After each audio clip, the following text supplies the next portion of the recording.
이재명이 경기도 법카유용 기소에 증거도 없이 기소를 했다며 또다시 정치검찰 탓을 했다.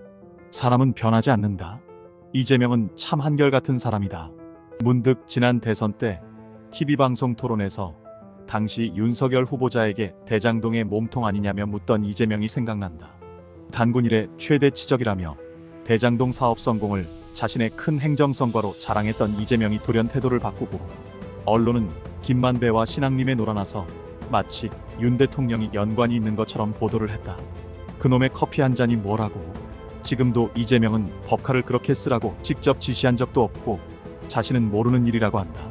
이것도 설마 나는 법카를 구경도 못했고 윤석열과 김건희가 몸통이다라고 하고 또 김만배 같은 놈들 시켜 언론 선동질에서 빠져나갈 궁리를 하고 있는 건 아닌지.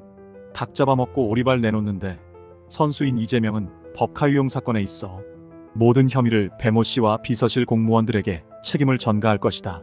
이재명은 아무 양심의 거리낌 없이 능히 그렇게 하고도 남을 놈이다. 그렇기에 경기지사 시절 비서실장이었던 고 전영수 씨가 유서에 이제 정치를 내려놓으십시오 라는 말을 남기고 극단적 선택을 했었던 것이다. 얼마나 억울했으면. 현재 이재명은 본인의 혐의와 주변 인물들의 재판받는 혐의들에 있어서 정점에 위치해 있는 인물이다. 그런데 이재명은 다 본인은 몰랐던 일이라고 한다. 대장동은 유동규와 고 김문기 처장이 다 알아서 한 일이고 대북송금 사건은 이화영이 알아서 한 일이고 백현동 용도 변경은 국토부의 협박 때문에 한 것이고 법카유용 사건은 직원들이 잘못 사용한 것이다라고 주장하는 것이다. 하다못해 위증교사 사건도 기억이 안 난다는 김진성에게 수차례 전화를 걸어 본인의 말을 주입시키며 없는 기억을 되살리라고 강요하고 난 사실대로 말하라고 했을 뿐인데 김진성이 알아서 위증을 한 것이라는 궤변을 늘어놓는다.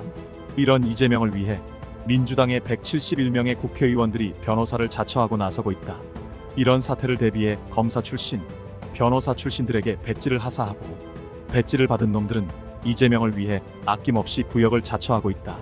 검사를 탄핵하고 법을 뜯어고치고 국민을 선동하고 사법부를 겁박하기를 주저하지 않는다.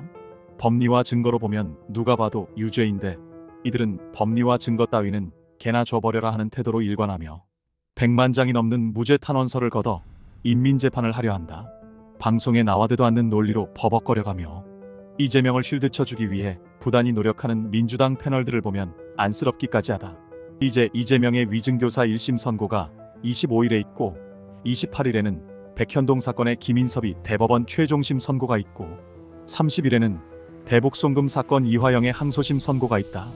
태양이 서쪽에서 뜨지 않는 한 세 사건 모두 다 유죄가 선고될 것이다. 그래도 이재명은 고개를 수그리지 않을 것이다. 또 민심의 법정, 역사의 법정을 들먹이며 무죄 선동질을 할 것이다. 그런데 그 선동질이 개딸들에게는 통하지만 본인이 남겨둔 유죄의 증거들 앞에서는 통할 수 없다는 것을 이재명은 이미 알고 있을 것이다.